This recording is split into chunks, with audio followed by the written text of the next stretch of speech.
Hello everyone, welcome to the first video of what I'm calling Unusual Django Month. And in this month we're gonna learn some Django solos that I haven't seen covered a lot or at all in this YouTube space. Let's get started.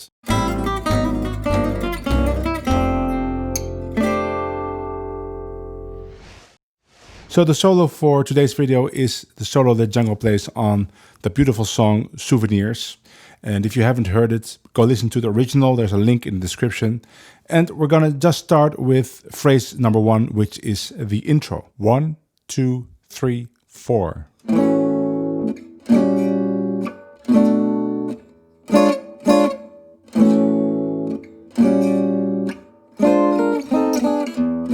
Three, 4.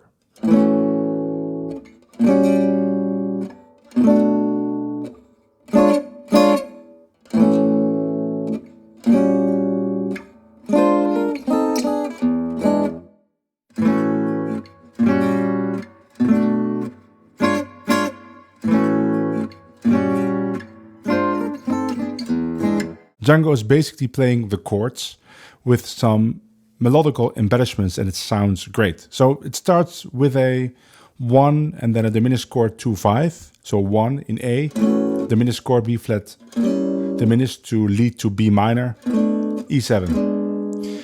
And then he plays this great chord for E7. And then the second time the chords are pretty unusual.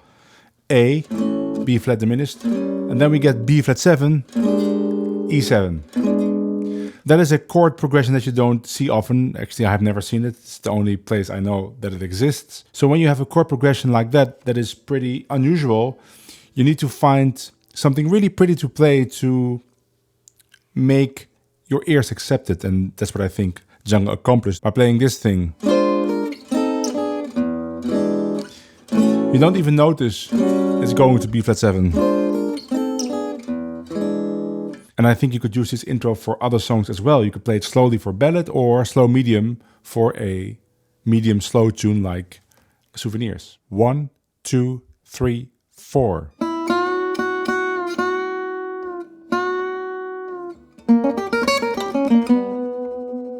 Three, 4.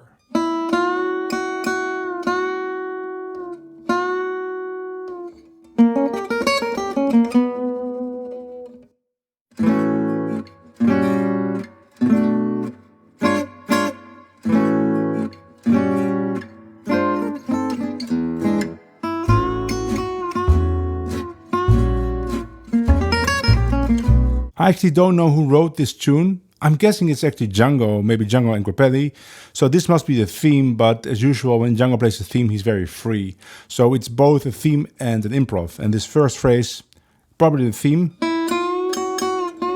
If he plays those bends, it's pretty difficult to play these bends and make them sound nice. First of all, you gotta play them in tune, which is already quite challenging.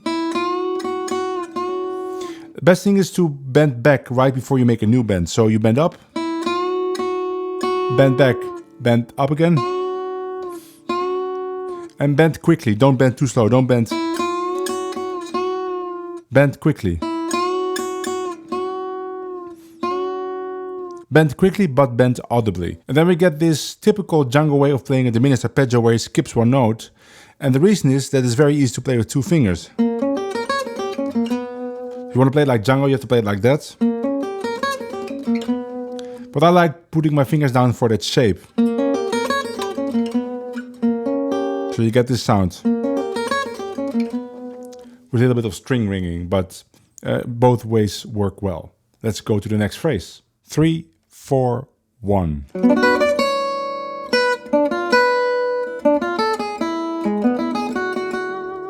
3, 4, 1.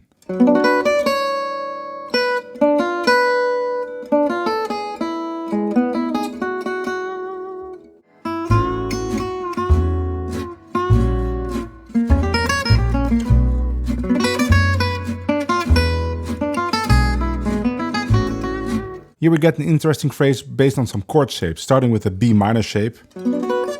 Now I actually find that I don't play it as nice on the performance part of what you just saw, the last part, because I play this too harsh. this part. You should play that softly, but clearly.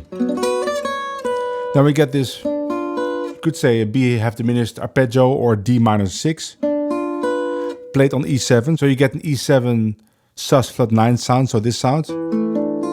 That happens when you play D minor on top of E. Very dark sound. D minor again. Now finally E. And an E major chord shape. And I would, in the beginning, put down your fingers for those chords so you can see it. So you put down this chord, you have to do it anyway.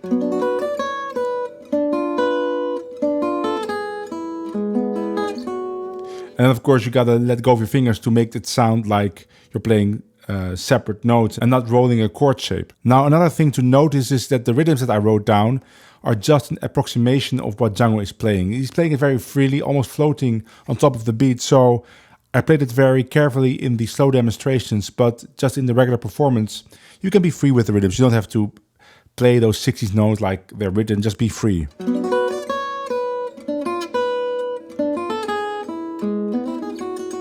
So now I was extremely free, but you can find a balance between playing it strict or being free. Let's go to the next phrase. 1, 2, 3, 4, 1.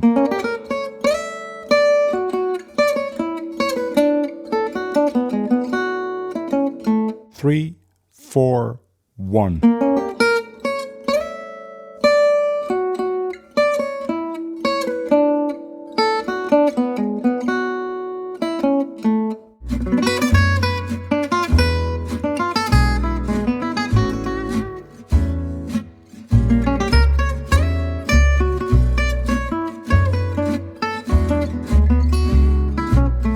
Here we have another typical phrase that Django played like this because it's just so convenient to play with 2 fingers, and you should try that once just to see how it feels. So you get this.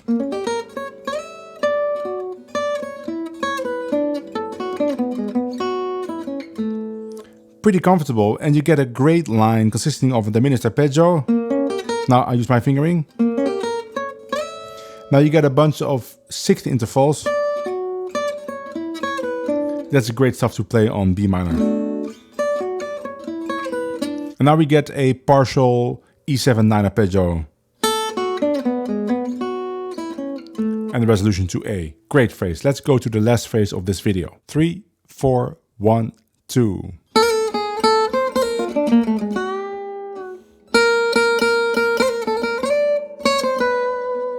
One, 2.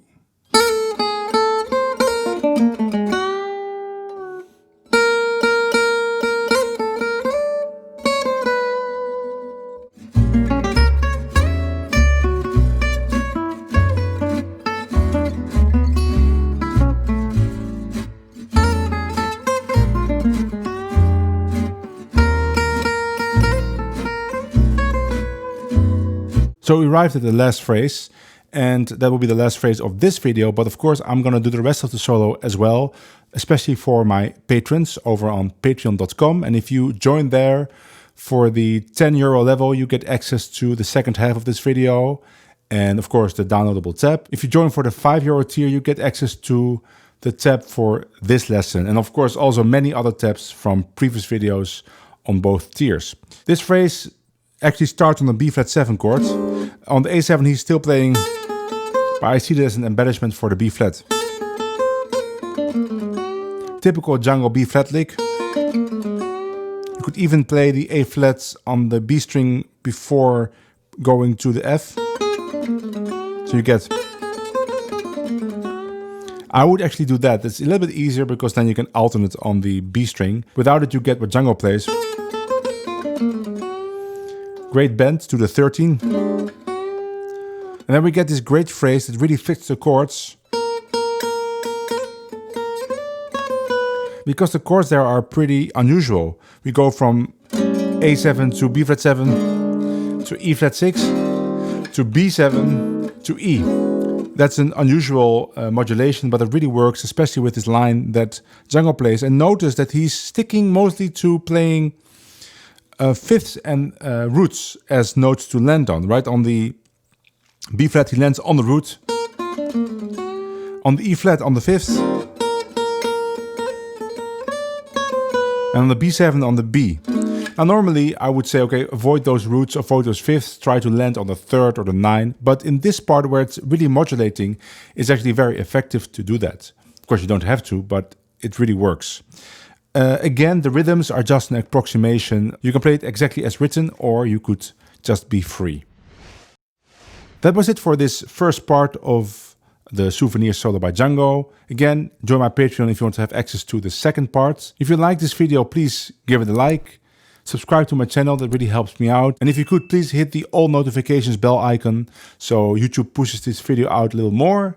Could really use the views, and I'm trying to reach that 25k subscriber goal. So if you help me with that, I'd be very grateful. And hopefully I will see you in the next video.